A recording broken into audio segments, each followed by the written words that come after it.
Bonjour à tous. Aujourd'hui, on est le jeudi 2 juillet 2026 et notre cher ami, notre frère, Elijah Magnet, est avec nous. Bienvenue à nouveau, Elijah. Bonjour, Nima, et merci de m'avoir invité. Alors, Elijah, je voudrais commencer par ce qui se passe dans le détroit d'Ormuz. C'est en gros l'une des principales raisons du protocole d'accord, du cessez-le-feu, et peut-être à l'avenir, la raison principale pour laquelle les États-Unis pourraient reprendre la guerre. Quelle est, selon toi, la situation actuelle dans le détroit d'Ormuz?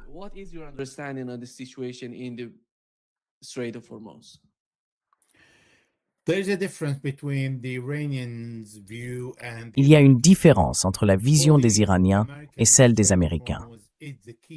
Pour les Américains, le détroit d'Ormuz est la clé. C'est un enjeu qui n'existait pas avant la guerre et que l'Iran a su utiliser habilement en l'imposant au monde entier, parce que tout le monde en subit les conséquences. La hausse du prix du pétrole touche absolument tout le monde sur la planète.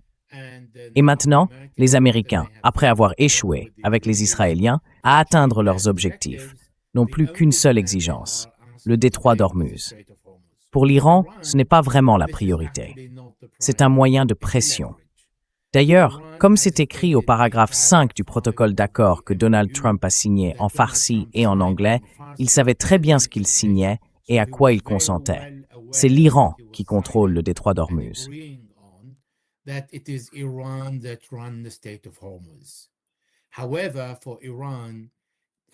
Mais pour l'Iran, ce n'est pas du tout du cherry picking.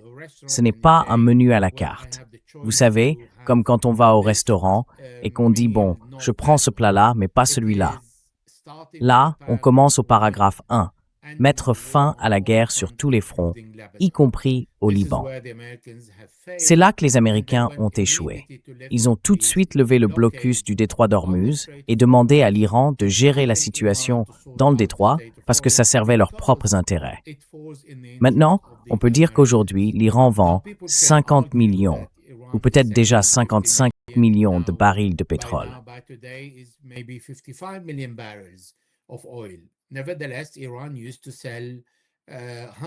Cela dit, l'Iran vendait autrefois des centaines de millions de barils par jour grâce à sa fameuse flotte fantôme, et ça ne posait aucun problème aux Iraniens. Vendre du pétrole, ça correspond d'ailleurs aux objectifs de Donald Trump, qui veut faire baisser le prix du baril.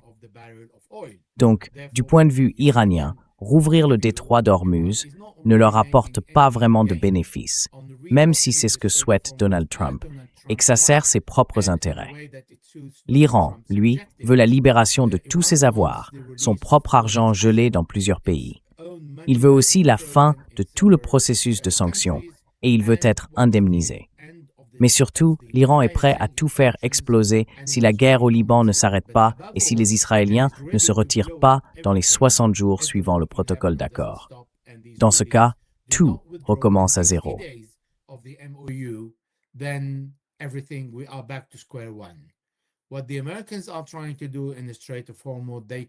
Ce que les Américains essayent de faire dans le détroit d'Ormuz, c'est d'agrandir la zone du côté sud, dans les eaux omanaises, en disant « Voilà, maintenant, nous avons une zone de 3,5 milles libres et complètement déminée. » Or, le protocole d'accord précise clairement que c'est à l'Iran d'organiser cela. En le signant, il est indiqué que la fin de toutes les opérations militaires, y compris au Liban, renvoie aussi au paragraphe 5 concernant le détroit d'Ormuz, qui dit que l'Iran fera les arrangements nécessaires en y mettant tous les moyens possibles. Il n'est pas question d'Oman, ni des États-Unis, ni du CENTCOM. Donc, c'est bien à l'Iran d'organiser le passage, et il ne demandera pas de frais de transit pendant 60 jours, ni aucun autre type de frais.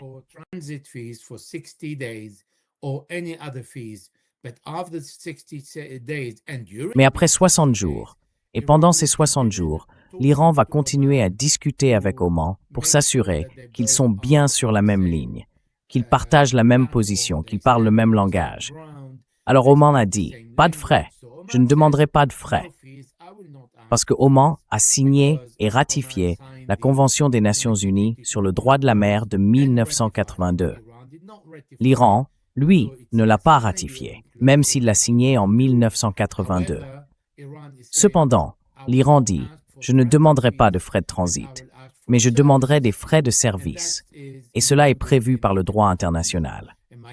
Et mon dernier point, c'est qu'il est assez intéressant d'entendre les Américains brandir le droit international face à l'Iran, alors qu'ils ont mené une guerre illégale contre ce pays, sans autorisation des Nations Unies et sans provocation de la part de l'Iran.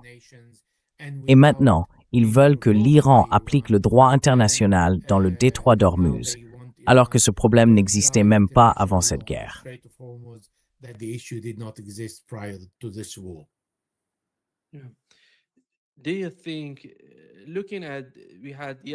Pensez-vous que, hier, on a vu un article dans le Wall Street Journal qui parlait de Donald Trump, informé d'une guerre totale en Iran, et qui a décidé d'en parler? Quelle est, selon vous, la situation à Washington? D'un côté, quand on regarde la scène, on a l'impression d'un théâtre politique. Deux camps qui s'affrontent. Peut-être qu'un camp veut en finir et que l'autre ne le veut pas. Ou alors, on peut se dire, non, c'est sérieux. Il se passe vraiment quelque chose de grave à Washington. Une partie ne veut pas de la guerre, parce qu'elle connaît les conséquences qu'une guerre aurait sur la politique intérieure, sur ce qui se passe à l'intérieur des États-Unis.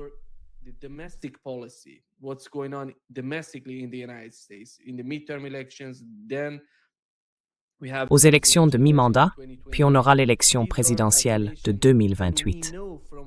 Ce sont des calculs, et on sait, d'après ce que Vladimir Poutine a dit, à mon avis, il y a 4 ans, qu'il a tout résumé. Chaque aspect, absolument chaque aspect de la politique étrangère américaine découle des affaires intérieures, de ce qui se passe à l'intérieur des États-Unis. Comment voyez-vous ces politiques étrangères évoluer à Washington? Est-ce qu'il y a un mouvement, un changement en cours à Washington? Ou bien est-ce qu'en gros, comme l'a dit J.D. Vance, je ne sais pas si vous avez vu l'interview qu'il a donnée sur le Daily Wire, qui est un média sioniste, ultra-sioniste, de Ben Shapiro. Voilà ce qu'il a dit, Elijah.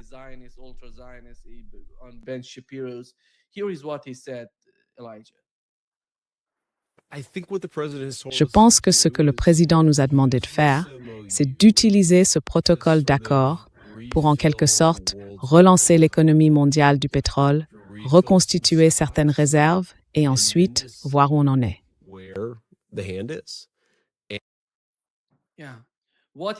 Oui. En gros, ce qu'il suggère, c'est qu'on essaie juste de gagner du temps pour se préparer et attaquer à nouveau l'Iran.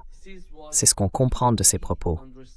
Quelle est votre opinion sur ce genre d'argument et sur la façon dont Washington joue cette partie?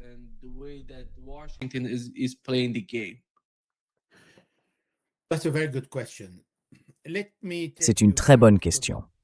Laissez-moi revenir un peu en arrière, sur la question de la confiance entre l'Iran et les États-Unis. En réalité, tout ne commence pas en 1979. Ça commence en 1953, quand la CIA et le MI6 ont renversé Mohammad Mossadegh, le premier ministre élu par le Parlement. C'était un coup d'État contre un homme qui voulait nationaliser le pétrole iranien. Et l'excuse avancée par la CIA, à l'époque, pour l'opinion publique, c'était que Mossadegh était pro-soviétique, donc il fallait agir vite. Par la suite, ils ont reconnu qu'ils avaient commis une erreur. Mais, le fait est, ils ont bien mené un coup d'État contre un premier ministre iranien démocratiquement élu. Les Iraniens, eux, ne l'ont jamais oublié. Parce que chaque fois que les Américains disent « nous voulons la démocratie, nous voulons le meilleur pour le peuple iranien », ce souvenir-là, celui du tout premier moment, leur vient immédiatement en mémoire.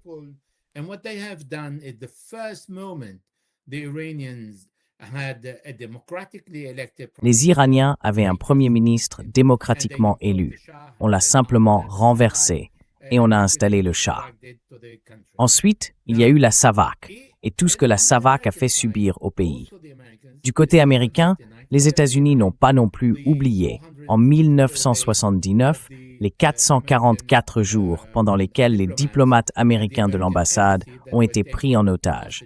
Cet épisode a d'ailleurs contribué à la défaite de Jimmy Carter et à l'arrivée de Ronald Reagan au pouvoir.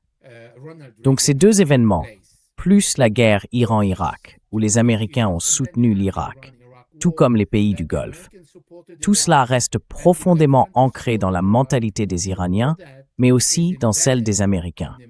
Parce que le vrai problème des États-Unis avec l'Iran, c'est que l'Iran refuse de se soumettre.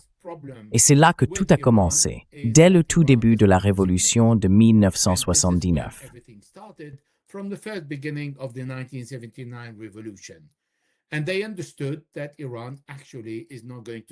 Et ils ont compris que l'Iran n'allait pas se soumettre à l'Occident. Pire encore, les Iraniens ont remis l'ambassade d'Israël à Yasser Arafat, qui a été reçu par l'imam Khomeini et à qui on a donné cette ambassade, devenue aujourd'hui l'ambassade de Palestine, sur une rue de Téhéran qu'on appelle la rue de Palestine, Philistine Street. Ce geste a donc montré aux Israéliens que finalement, les Palestiniens pouvaient avoir un État et qu'ils avaient déjà une ambassade. Tout le monde a été surpris par ce qui s'est passé avec la Révolution, parce que la CIA avait fourni de mauvaises informations et de mauvaises analyses sur ce que signifiaient réellement ces dirigeants religieux et les messages de l'imam Khomeini que la population écoutait. Cela n'a pas été pris en compte et ils n'ont pas vu venir ce qui allait se passer.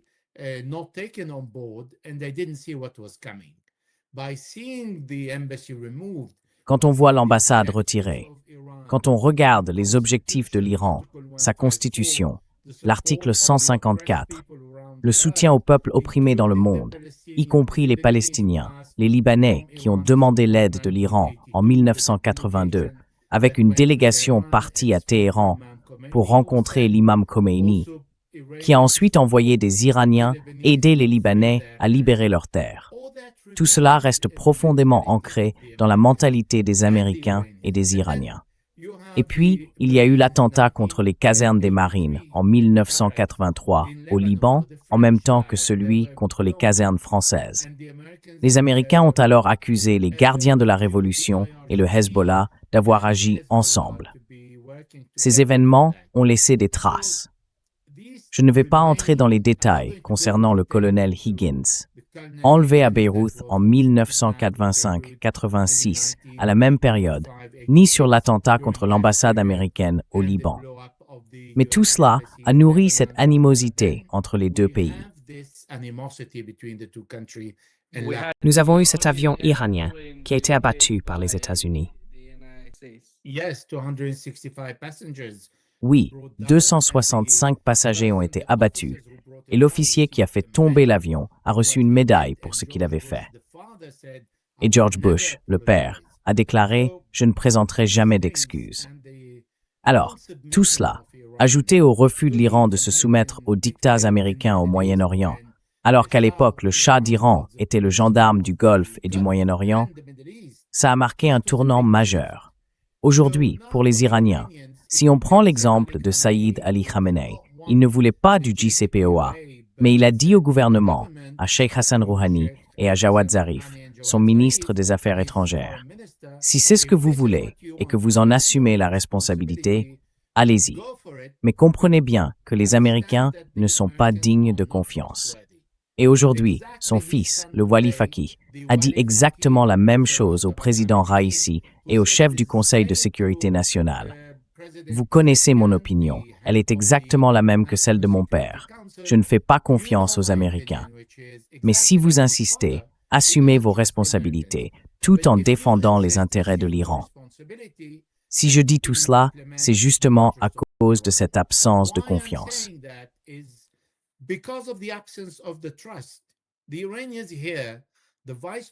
Les Iraniens entendent le vice-président venu négocier avec eux, parler de paix et dire « Bon, mon seul objectif, c'est de reconstituer les réserves stratégiques. Normalement, elles sont à 700 millions de barils, et là, il nous en reste que 331. Il nous en faut donc environ 400 de plus. » Il n'est pas entré dans ces détails. Mais moi, oui, parce que nous savons ce que sont ces réserves. Donc le seul objectif, c'est ça. Et ensuite, on revient à la guerre.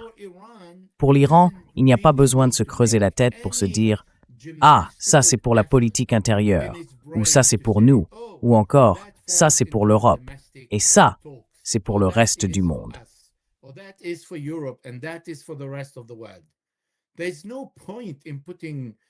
Ça ne sert à rien d'essayer de se mettre dans la tête de l'autre et de vouloir classer chaque déclaration dans une catégorie. Les Américains disent « Nous voulons la liberté de navigation dans le détroit d'Ormuz », mais personne ne les a désignés comme les policiers du détroit d'Ormuz. Ensuite, ils ont accepté. Le président a accepté et signé. Il n'était pas drogué. Il a signé le protocole d'accord, au paragraphe 5, qui dit que l'Iran le gère pendant les 60 prochains jours. Et après, il déclare « Si l'Iran s'arrête ou fait quoi que ce soit, je vais bombarder l'Iran ». Alors où est le paragraphe 1, celui qui met fin à la guerre? Il n'y a plus de confiance, encore une fois.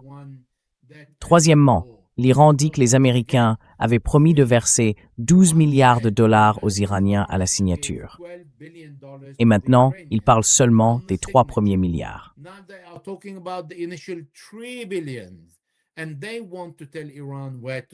Et ils veulent dire à l'Iran où dépenser cet argent, comment le dépenser et sur quel marché. Tout ça ne colle pas vraiment. Mais les Iraniens ne diront jamais « non, ça ne nous intéresse pas ». Les Iraniens négocieront avec vous jusqu'à la fin des temps. Mais ça ne veut pas dire qu'ils vont se rendre. Non, ils continueront à négocier et ils n'accepteront pas un accord final tant qu'il ne servira pas aussi les intérêts de la sécurité nationale iranienne.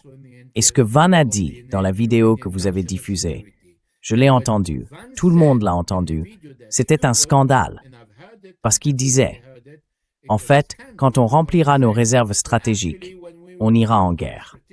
Eh bien, moi je ne crois pas qu'il puisse obtenir quoi que ce soit en faisant la guerre.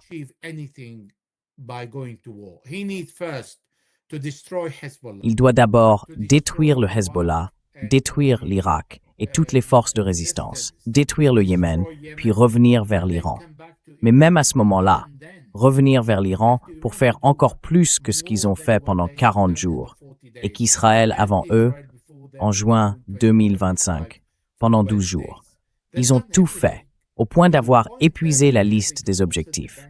Il n'y avait plus de cible. Alors Donald Trump a commencé à frapper un pont civil, un pont inachevé, qui n'était utilisé ni par l'armée ni par les civils. Ensuite, il a menacé de bombarder des sites civils, ainsi que les dépôts de pétrole et les anciens entrepôts iraniens. Ce qui veut dire qu'il n'y avait plus d'objectifs militaires. Et pourtant, l'Iran a continué à lancer des missiles sur Israël quand Israël a attaqué la banlieue de Beyrouth.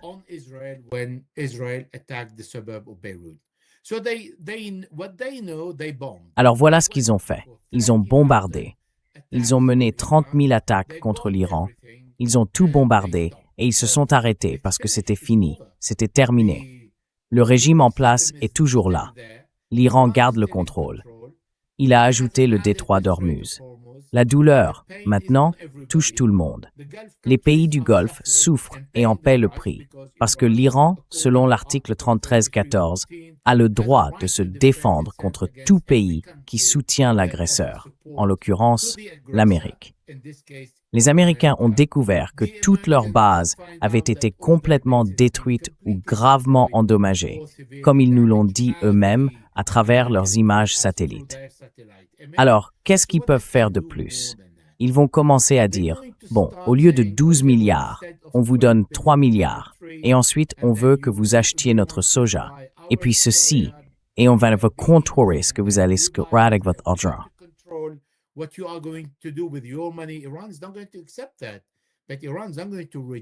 L'Iran ne va pas accepter ça.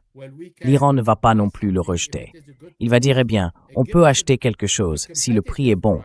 Donnez-nous un prix compétitif et on en achètera une partie. Parce que l'Iran veut récupérer son argent. Pas parce que ça changera quoi que ce soit. On sait tous que Sayed Ali Khamenei disposait d'environ 200 milliards de dollars d'actifs, y compris les revenus permanents qui continuent d'affluer depuis le sanctuaire de l'imam Reza à Mashhad. Mashhad? Oui, à Mashhad. Tout cela existait avant la guerre, pendant les sanctions. Et l'Iran avait la mer Caspienne ouverte, la ligne ferroviaire vers la Chine accessible, ouverte, ainsi que les échanges et les communications avec l'Azerbaïdjan et la Turquie, ouverts, complètement ouverts. Donc on ne peut pas encercler un pays comme l'Iran, qui produit la plupart de ses biens sur son propre territoire. that is making most of its product domestically.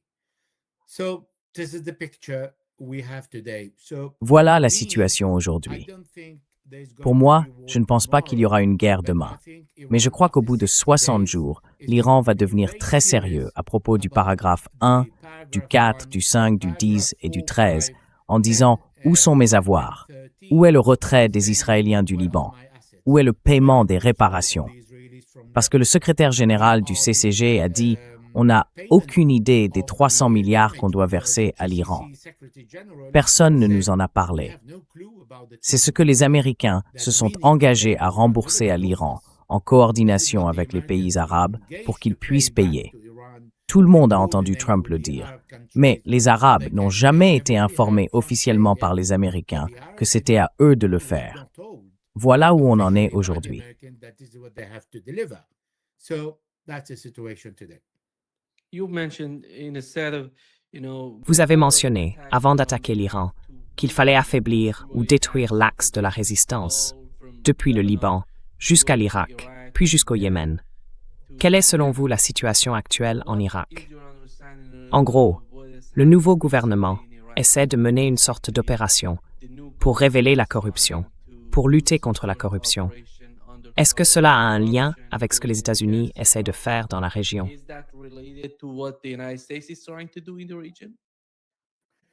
In Iraq, there is a similarity with Lebanon. En Irak, il y a une situation assez similaire à celle du Liban. Les Libanais disent « Nous ne voulons pas que les Iraniens interviennent dans nos affaires intérieures ». Et les Irakiens disent la même chose « Nous ne voulons pas que les Iraniens interviennent dans nos affaires intérieures ». Mais au Liban, le président, Joseph Aoun, a été nommé par les Américains et les Saoudiens. En Irak, c'est la plus grande coalition qui a choisi Nouri al-Maliki comme Premier ministre, parce qu'elle avait la majorité au Parlement. Et là, Donald Trump a dit « Non, je ne veux pas de lui, je veux Ali Zaidi, c'est mon homme ».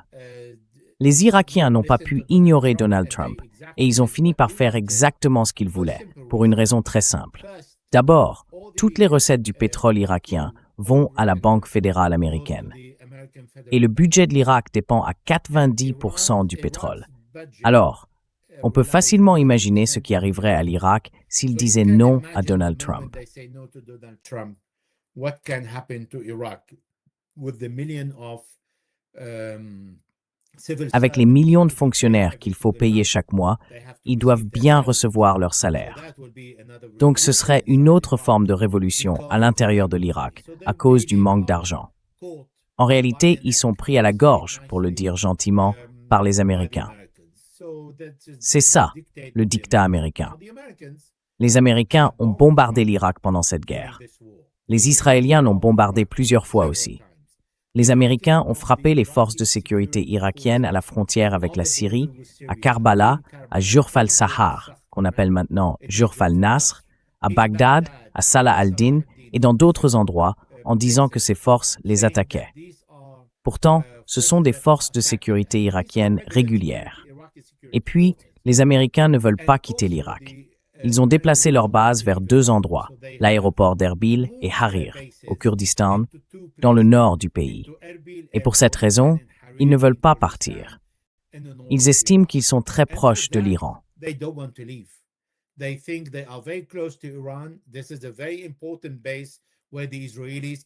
C'est une base très importante que les Israéliens peuvent utiliser en temps de guerre. C'est ce qu'ils ont fait. Et c'est aussi la base d'où les Kurdes anti-iraniens peuvent partir pour attaquer l'Iran. En fait, Donald Trump nous a dit qu'il avait armé les Kurdes et leur avait envoyé des armes, mais qu'il était mécontent parce qu'il disait qu'il ne les avait pas utilisées. C'est ce qu'a déclaré le président Erdogan en Turquie. Si les Kurdes interviennent, il interviendra lui aussi. Parce que l'Iran, la Turquie, la Syrie et l'Irak ne veulent pas d'un État du Kurdistan sur leur territoire. Ce serait, au milieu de ces quatre pays, une sorte de deal que les Israéliens et les Américains pourraient exploiter comme ils le souhaitent.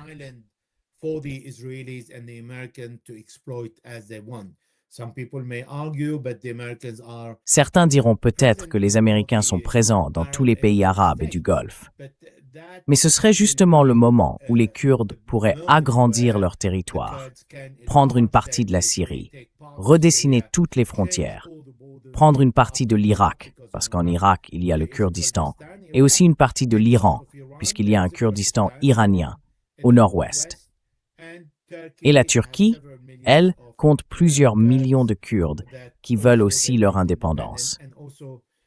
Et puis, comme je l'ai déjà dit, en Syrie, ils veulent le Rojava. C'est le rêve des Kurdes. Voilà pourquoi cela ne s'est pas produit.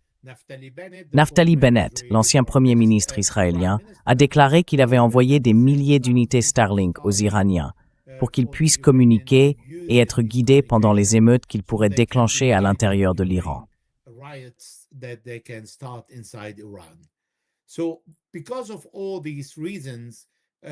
Donc, pour toutes ces raisons, on comprend que l'objectif américain, en réalité, c'est de priver l'Iran de tous ses alliés et de tous ses soutiens. Au Liban, il y a le Hezbollah, engagé dans une guerre contre Israël, donc le Hezbollah est très occupé là-bas. En Syrie, le pays a capitulé en disant à Israël « Je ne me bats plus ».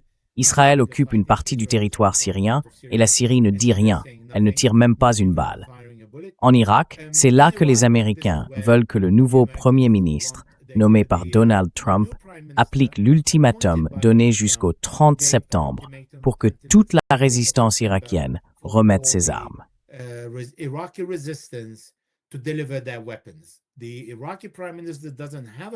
Le Premier ministre irakien n'a pas de plan pour mettre fin à la présence américaine.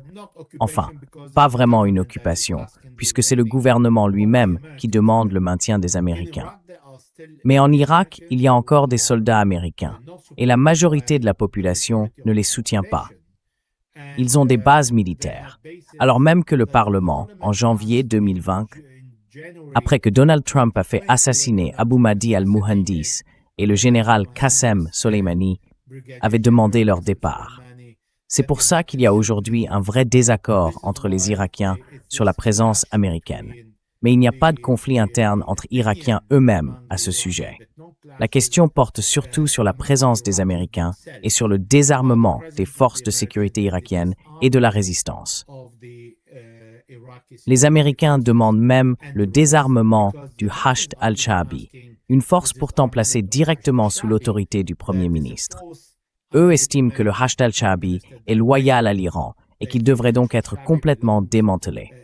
Et selon eux, la raison pour laquelle cette force avait été créée pour combattre Daesh n'existe plus aujourd'hui.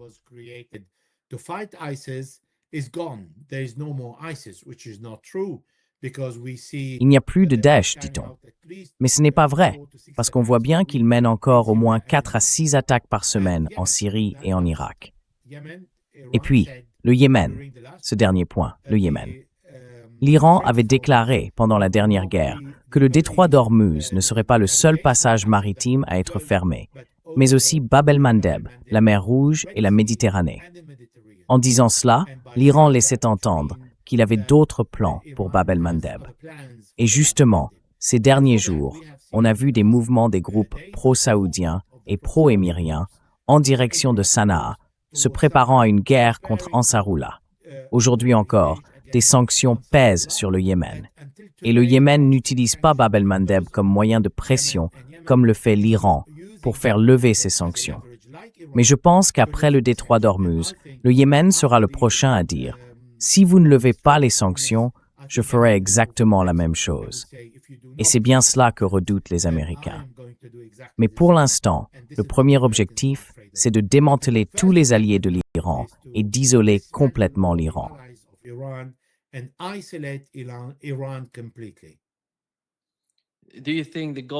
Pensez-vous que le gouvernement, le nouveau Premier ministre d'Irak, sera capable de désarmer le Hashd al-Sha'bi ou ses groupes, le Hezbollah, comme on l'appelle aussi en Irak, ces différents groupes présents dans le pays?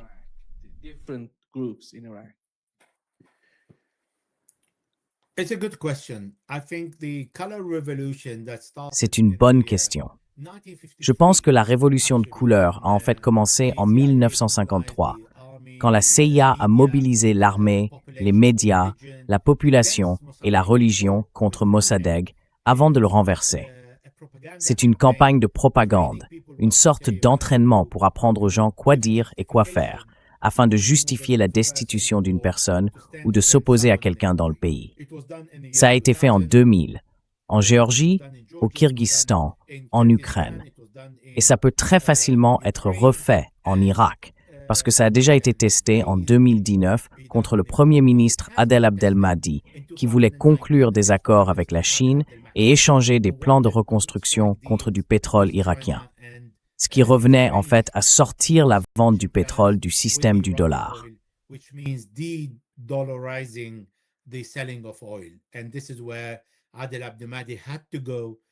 Et c'est là qu'Adel Abdelmahdi a dû partir. Les Américains ont été très habiles en présentant ça comme un soulèvement populaire contre la corruption existante. Parce que je vous le dis, je suis en Irak depuis 2003 et j'y ai vécu 9 ans. La première personne la plus corrompue après Saddam Hussein, c'était Paul Bremer, juste après l'invasion. Pourquoi? Parce que lui et sa femme signaient tous les accords, tous les contrats, même pour le retrait des chars de Bagdad. À l'époque, Ali avait des documents montrant que sa femme avait reçu 50 milliards et qu'un sous-contrat de 900 000 avait été donné à une entreprise irakienne pour enlever les chars endommagés et détruits de Bagdad. Donc oui, la corruption existait déjà en Irak, surtout après l'invasion.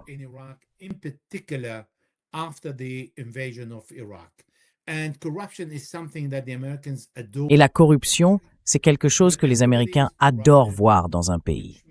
Quand tout le monde est corrompu, ça veut dire que les gens, comme les politiciens, vont devoir placer leur argent à l'étranger, dans différents pays. Et une fois qu'ils transfèrent leur argent à l'extérieur, parce qu'ils ne peuvent pas le garder dans le pays, sinon ils seraient repérés à cause de ces sommes. Et il s'agissait de sommes énormes. Un ministre de la Défense a volé 900 millions de dollars, mais il a été arrêté et s'est enfui à Dubaï, pensant pouvoir s'en tirer. Donc, il y a eu des milliards de dollars volés par les politiciens. Et une fois que leur argent est dehors, c'est facile pour les Américains de dire « Très bien, maintenant, on vous sanctionne, vous et votre argent, et vous ne toucherez pas un centime tant que vous ne ferez pas ce qu'on veut. » Alors oui, la corruption en Irak est bien réelle.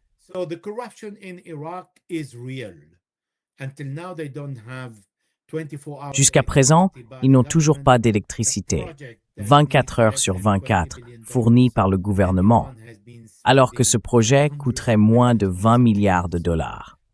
Et pendant ce temps, l'Iran a dépensé des centaines de milliards pour toute autre chose. Mais c'est un levier que les Américains peuvent utiliser.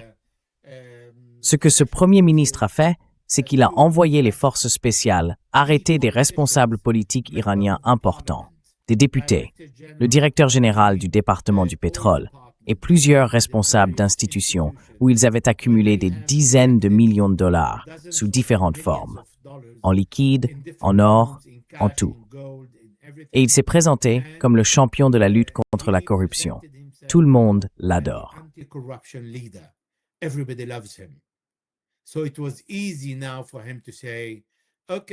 Alors pour lui, c'était facile de dire, bon, l'étape suivante, c'est la milice et tous les pro-iraniens. Mais il y a aussi une autre raison, parce que ces militants, en Irak, ce n'étaient pas vraiment des anges. Ils ont commis beaucoup d'abus de pouvoir dans le pays. Mais le lien entre la corruption et le désarmement, quand on a encore Daesh, est qu'on dépend toujours des Américains pour obtenir la moindre pièce de rechange. On ne peut même pas utiliser son propre espace aérien. L'Irak ne peut pas utiliser son espace aérien sans l'autorisation des États-Unis. Toute la guerre, en juin 2025 et en février 2026, pendant 40 jours, les Israéliens et les Américains ont utilisé l'espace aérien irakien pour bombarder l'Iran depuis le ciel irakien.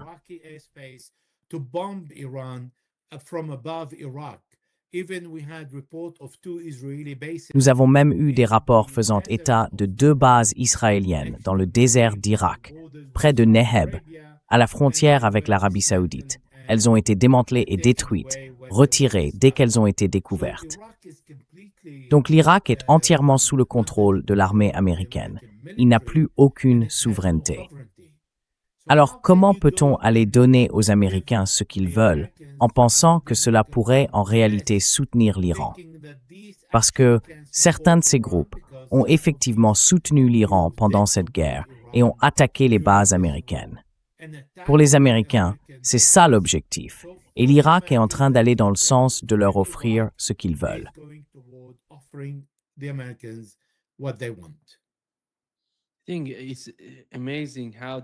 Je trouve incroyable que le schéma soit toujours le même. Vous voyez, le modèle qu'ils suivent en Irak, c'est exactement le même que celui qu'ils ont appliqué en Syrie. La Syrie était sous Assad. Il prenait le contrôle des installations pétrolières, de tout ce qui touchait au pétrole dans le pays. Ils ont affaibli le gouvernement syrien. Et plus tard, on a vu l'effondrement du régime, Assad est parti. Et aujourd'hui, regardez la Syrie, regardez ce qui s'y passe. Mais le problème, la différence entre la Syrie et l'Irak, c'est que l'Irak est en fait un pays voisin de l'Iran. Donc c'est extrêmement important pour l'Iran. Et du point de vue des Iraniens, il faut stabiliser la situation en Irak. Il faut aussi stabiliser la situation en Afghanistan. Parce que depuis si longtemps, avec ces guerres sans fin au Moyen-Orient, l'Iran a été profondément affecté par ces conflits.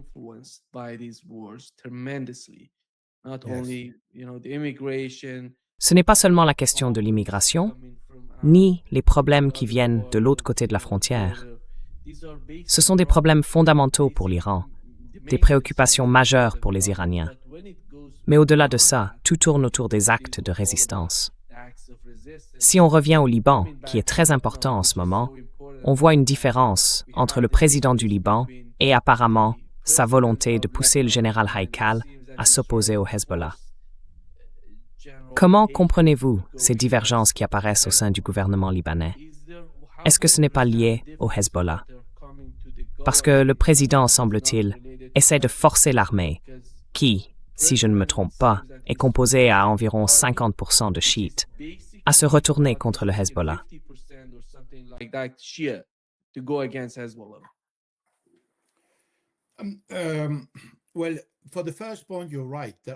Eh bien, sur le premier point, vous avez raison. Il y a environ 1599 kilomètres entre l'Irak et l'Iran. Et pour l'Iran, il n'est pas question de laisser l'Irak tomber sous la coupe d'un autre Saddam Hussein chiite qui pourrait envisager d'attaquer l'Iran ou pire encore, permettre aux Américains, comme l'ont fait certains pays du Golfe, d'attaquer l'Iran depuis le territoire irakien. Et cette longue frontière n'est pas facile à protéger. On parle de près de 1600 kilomètres, soit un peu plus de 900 000. Pour le Liban, il existe une statistique dans l'armée qui montre que la majorité des soldats ne sont pas chiites. Selon une personne que je connais au Liban, qui est elle-même chiite et qui m'a transmis ce chiffre, la proportion serait d'environ 26%. Mais même avec ce pourcentage, il y a suffisamment de chiites pour diviser l'armée, si jamais elle devait prendre position contre le sud du Liban.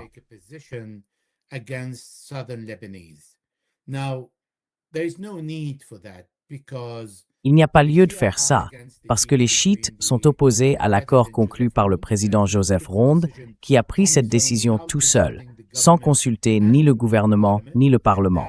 Ce serait illégal si c'était un traité, mais lui affirme « En réalité, ce n'est pas un traité. Je n'ai pas besoin de demander l'avis de qui que ce soit. C'est juste un cadre, pas un accord, un cadre. » Pourtant, il a commis une violation de la loi qui peut aller jusqu'à la trahison, car il a juré de défendre la Constitution et les lois libanaises au moment où il est devenu président. Le Code pénal libanais, dans ses articles 273 et 275, stipule qu'Israël est un ennemi. Et ces lois n'ont pas été modifiées par le Parlement, ni à la demande du gouvernement, ni à celle du président.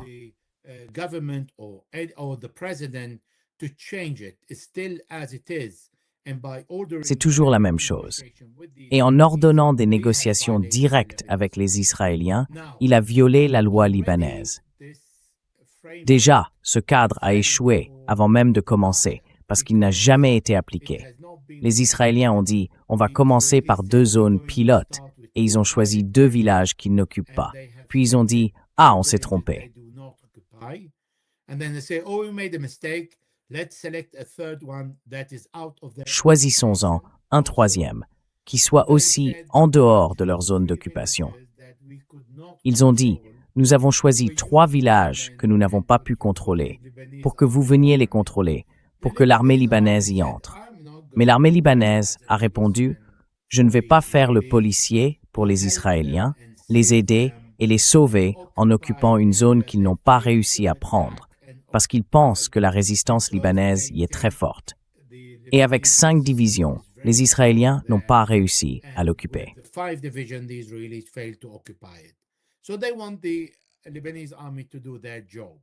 Donc, ils veulent que l'armée libanaise fasse son travail. Mais au Liban, les chiites, les druzes, parce que le chef druze a dit non, une partie des sunnites, comme la Jama'a Islamia à Beyrouth et dans le nord, Saad à Tripoli, à Saïda, Oussama Saad a dit non. Le chrétien Sleiman Frangier dans le nord, à Al-Qoura, a dit non, il est contre. Gebran Bassil, le chef d'une importante coalition au Parlement, je crois d'environ 14 ou 15 députés, a dit non, il est contre aussi. Donc ce ne sont pas seulement les chiites qui disent non. Et c'est pour ça que le président hier a fait marche arrière en changeant certains termes et en citant un point inexact qu'il avait soi-disant validé. Il a dit en gros qu'il avait modifié le texte pour préciser « ce n'est pas obligatoire ».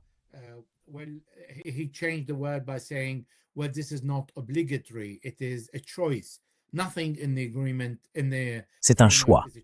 Rien dans l'accord ou dans le cadre n'est un choix. Il n'y a aucune mention d'un retrait israélien. Aucune mention d'un calendrier pour ce retrait. Et le point le plus grave, c'est que les Israéliens peuvent vérifier dans chaque village ou chaque position si le Hezbollah est encore présent ou non. Ce qui veut dire qu'ils peuvent entrer dans n'importe quelle zone avec l'armée libanaise et les Américains pour vérifier s'il reste des armes du Hezbollah ou pas. Alors, la mauvaise foi, on la voit bien. Quand le Hezbollah s'est retiré du sud du fleuve Litani et qu'il n'a pas tiré une seule balle contre Israël pendant 15 mois, Israël a continué à frapper le Hezbollah par des bombardements et des assassinats. Plus de 513 morts, et a continué d'occuper plusieurs collines dans le sud du Liban.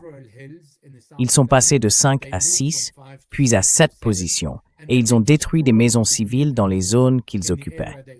Ils ont rejeté tous les appels du gouvernement libanais, qui avait pourtant réussi à convaincre le Hezbollah de se désarmer au sud du Litani. Pendant ce temps, l'armée libanaise a fait exploser 5000 dépôts d'armes. Et malgré tout, Israël a dit non. Et voilà ce qu'a déclaré le Premier ministre israélien, Benjamin Netanyahou, un fugitif de la Cour pénale internationale pour crimes de guerre. Nous ne nous retirerons jamais de la zone tampon. Donc même l'accord qu'il a signé, où il est question non pas de retrait, mais de redéploiement, même ça, il n'en veut pas. Et son ministre de la Défense, Israël Katz, a dit exactement la même chose. Aujourd'hui, la situation au Liban, c'est que le Hezbollah attend l'Iran.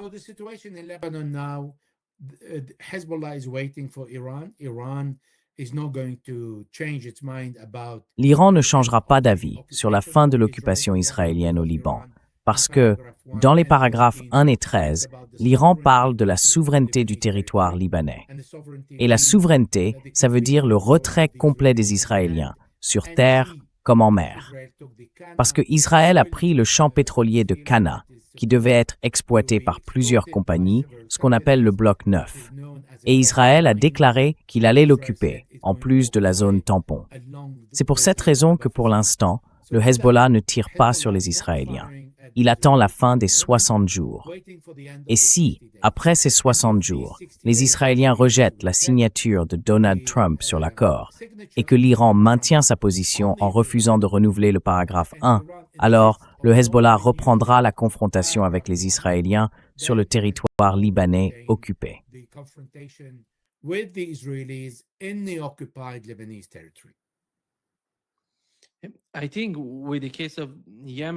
Je pense que dans le cas du Yémen, ils ne vont pas retrouver de sitôt la puissance qu'ils avaient avant.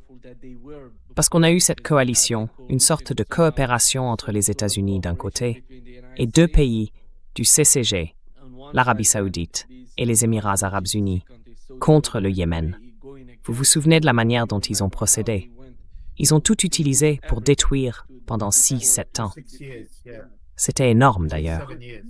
Mais ils n'ont pas réussi à vaincre le Yémen. On a eu l'administration Biden, avant elle l'administration Trump, qui ont essayé de faire ça. Mais jusqu'ici, cette stratégie a échoué. Et je ne sais pas vraiment quel est le nouveau mouvement que l'Arabie saoudite essaie de lancer au Yémen. Parce que, quelle est, selon vous, la situation actuelle entre l'Iran et l'Arabie saoudite? J'ai l'impression qu'il se passe quelque chose en coulisses entre ces deux pays, une sorte de communication.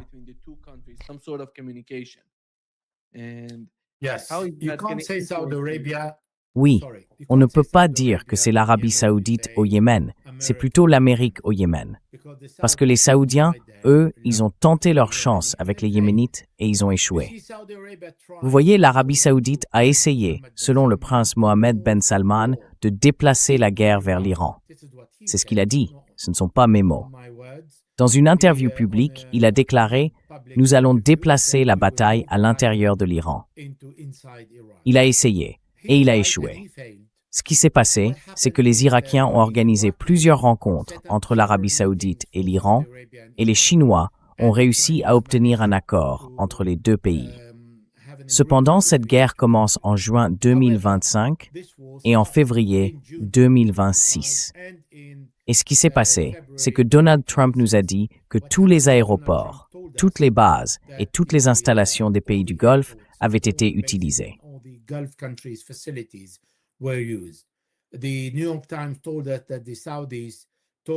Le New York Times nous a dit que les Saoudiens avaient dit à Donald Trump qu'il devait aller en Iran et terminer le travail complètement, parce qu'il ne pouvait pas quitter l'Iran sans l'avoir totalement soumis.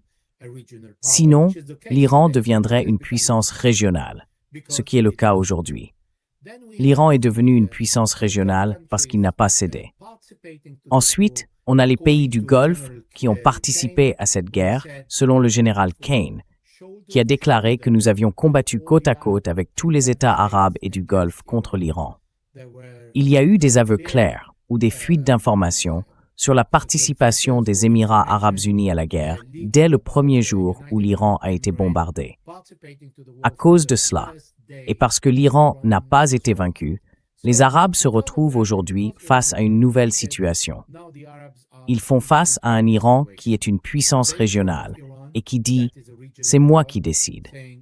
L'Iran ne met pas vraiment de gants dans sa relation avec les Arabes. Il dit « je ne veux pas vous attaquer, je ne vous ai pas attaqué ».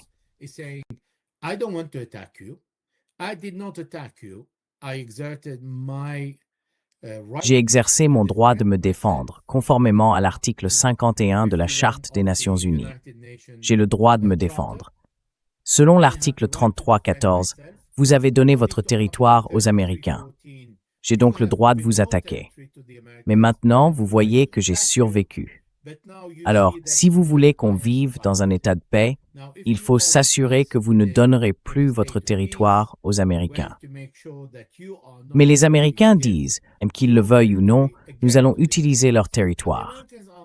Les Américains se moquent complètement de l'opinion des Arabes.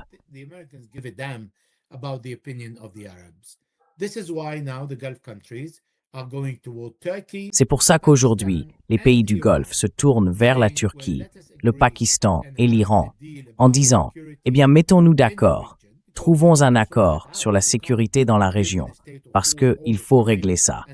On ne peut pas vivre en état de guerre permanent, puis commencer à se reprocher ce que chacun a fait à l'autre. » Donc, la situation actuelle dans le Golfe, c'est que les pays du Golfe se réunissent pour dire « Nous sommes très mécontents. » Et nous n'acceptons pas que l'Iran nous ait bombardés.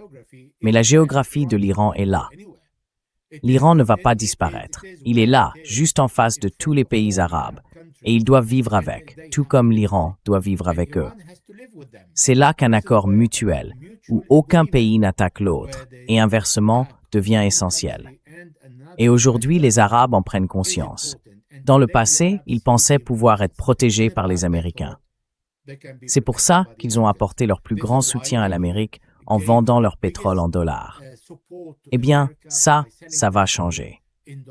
Aujourd'hui, les Arabes envisagent de diversifier, et cela va frapper très durement l'administration américaine, parce qu'elle ne pourra pas avoir de meilleur allié que Donald Trump, qui n'a pas tenu compte de leur avis quand il est parti en guerre au nom d'Israël et qui ne leur a pas demandé ce qui allait leur arriver quand ils ont été bombardés.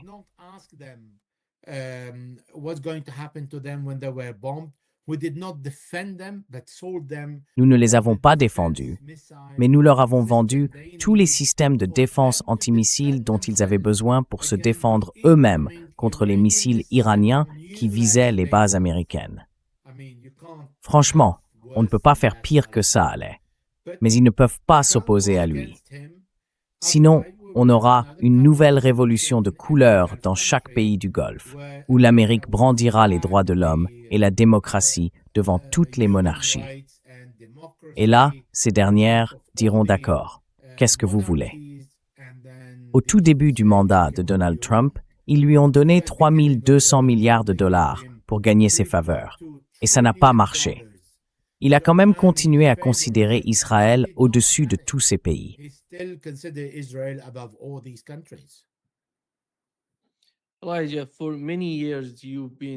Elijah, depuis de nombreuses années, tu es impliqué ou tu as été témoin de ce qui se passe en Asie de l'Ouest et des politiques américaines dans la région.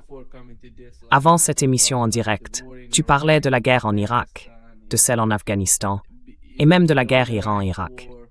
Tout ça remonte à très loin, à plusieurs décennies. Mais si on regarde la situation actuelle, ce qui se passe aujourd'hui entre les États-Unis et Israël, on a l'impression que d'un côté, on peut dire que la façon dont Donald Trump parle à Benjamin Netanyahou, ou quand il dit que ce type ne comprend pas ce qui se passe, ou encore quand J.D. Vance déclare qu'ils doivent se réveiller et affronter la réalité de leur situation, eh bien tout ça montre un certain ton. Et puis, il faut rappeler que les 2/3 de ce qu'ils ont utilisé pendant la guerre provenaient des États-Unis.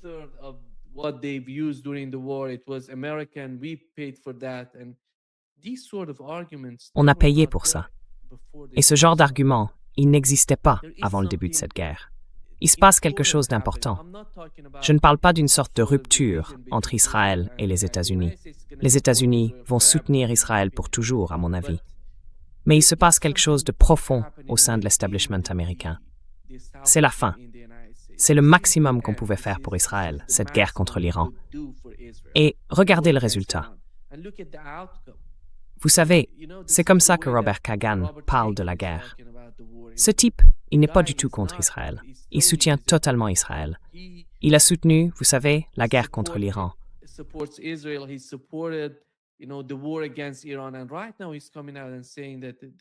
Et en ce moment, il sort en disant que cette guerre a été un désastre pour les États-Unis.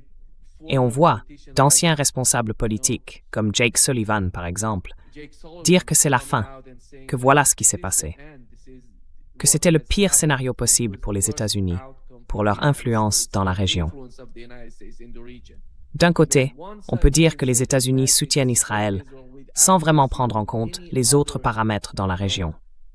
L'économie, le pétrodollar, l'approvisionnement en pétrole, tous ces sujets essentiels qui sont en fait cruciaux pour l'économie américaine quand on regarde la situation dans son ensemble.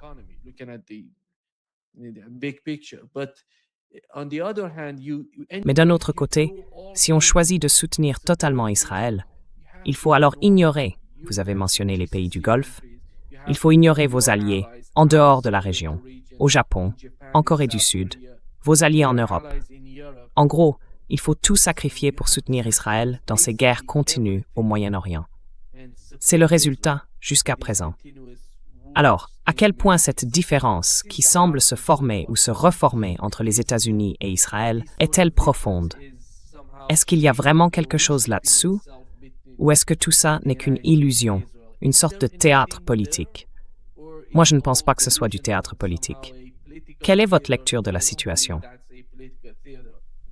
Vous avez beaucoup d'expérience sur ce sujet.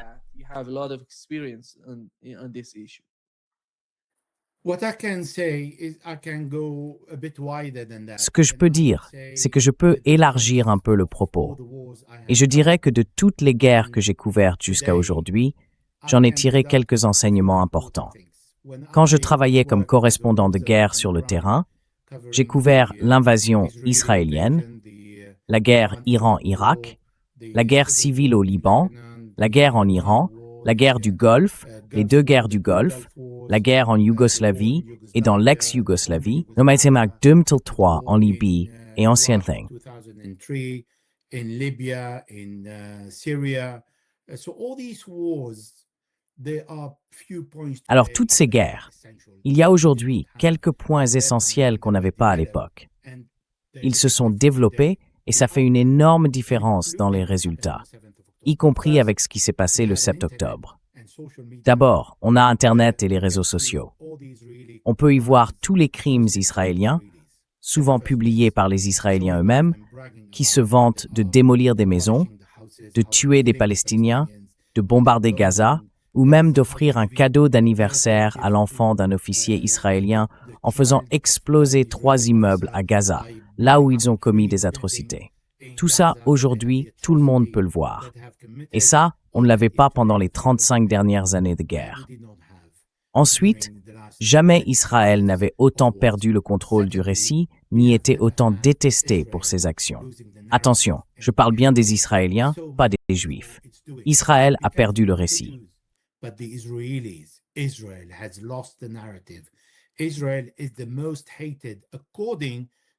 Selon le vice-président Vance, Israël est aujourd'hui le pays le plus détesté. Il a dit aux Israéliens, « Il ne vous reste qu'un seul ami, et c'est l'Amérique. » Donald Trump, lui, disait autrefois que pour réussir aux États-Unis, il fallait être pro-Israël. Aujourd'hui, c'est l'inverse, et c'est Donald Trump lui-même qui le dit. Il se considère pourtant comme le meilleur ami d'Israël. Il a offert à Israël le plateau du Golan, il leur a donné l'ambassade à Jérusalem, il leur a accordé des milliards de dollars, plus que Joe Biden, plus que Barack Obama, un soutien sans limite. C'est ce que le vice-président Vance nous a rappelé quand il a dit que tous les systèmes de missiles intercepteurs qui arrêtent les missiles iraniens viennent de chez nous. Mais il n'a pas ajouté que l'armée de l'air américaine, l'armée de l'air jordanienne, saoudienne, émiratie, ainsi que toutes les forces navales américaines, ont toutes intercepté les missiles et les drones venus du Yémen ou d'Iran, uniquement pour soutenir Israël.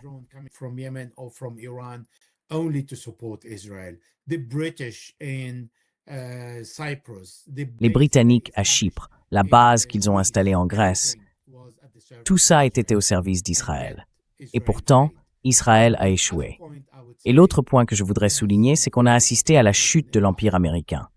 L'Iran craignait autrefois une guerre venant des États-Unis en se disant « c'est une superpuissance, elle peut vraiment nous frapper, changer notre régime et détruire le pays ». Aujourd'hui, l'Iran est libre.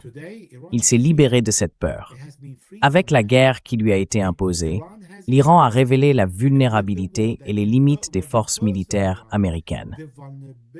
Alors, certains diront que les États-Unis possèdent des milliers de missiles nucléaires.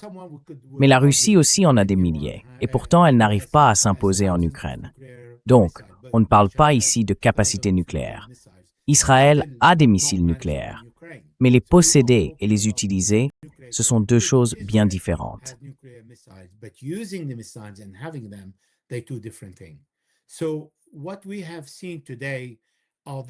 Ce qu'on a vu aujourd'hui, ce sont ces 4 points. Mais surtout, il y a 2 points supplémentaires qu'on n'avait encore jamais vus. D'abord, le niveau de mensonge du président américain, qui change d'avis plusieurs fois dans une même phrase, et chaque jour, selon qu'on soit le matin ou le soir. Il peut approuver quelque chose qu'il a signé, puis le révoquer aussitôt. Attaquer en pleine négociation à 2 reprises un pays avec lequel il négocie. Ça, on ne l'avait jamais vu. Ensuite, la perte totale de crédibilité des États-Unis. Par le passé, ce n'était pas toujours très fiable, mais jamais à ce point-là. Et enfin, le dernier point, c'est la violation du droit international. Le droit international a déjà été violé auparavant, mais pas à chaque mot, à chaque article, à chaque loi. Crimes de guerre, crimes contre l'humanité, génocide, tout semble désormais permis.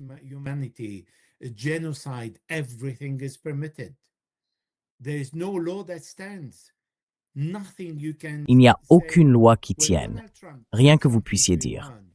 Quand Donald Trump a parlé à l'Iran, les Iraniens ont fait le tour de tous les pays pour demander qui pouvait garantir la parole de Donald Trump. Aucun pays n'a dit oui. Personne ne fait confiance à Donald Trump. Et quand on ne fait pas confiance au pays le plus puissant du monde, qu'on a un président qui promet quelque chose et change d'avis tous les jours, qui tue l'ambassadeur, le diplomate, le négociateur, comme les Israéliens. Les Israéliens sont allés bombarder au Qatar, Hamas, les équipes de négociation. Ils discutaient avec le Hamas et ils sont allés les tuer au Qatar.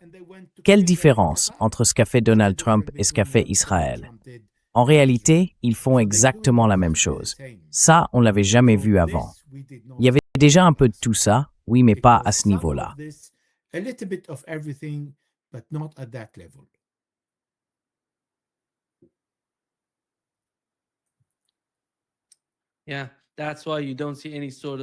Oui, c'est pour ça qu'on ne voit plus aucune forme de confiance chez les responsables iraniens, les décideurs, ou même dans la société iranienne.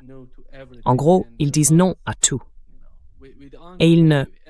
Enfin, avec le protocole d'accord en cours, plus personne ne semble s'en soucier en Iran, à cause de la manière dont les États-Unis attaquent l'Iran. Ce protocole a été violé à plusieurs reprises depuis sa signature au Liban.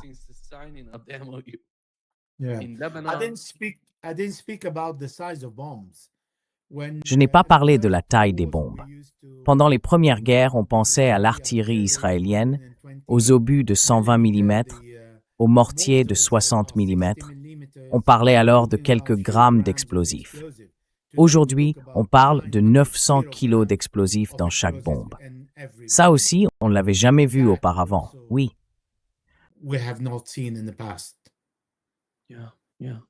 Oui, exactement. Merci beaucoup, Elijah, d'avoir été avec nous aujourd'hui. C'est toujours un vrai plaisir. En in specie.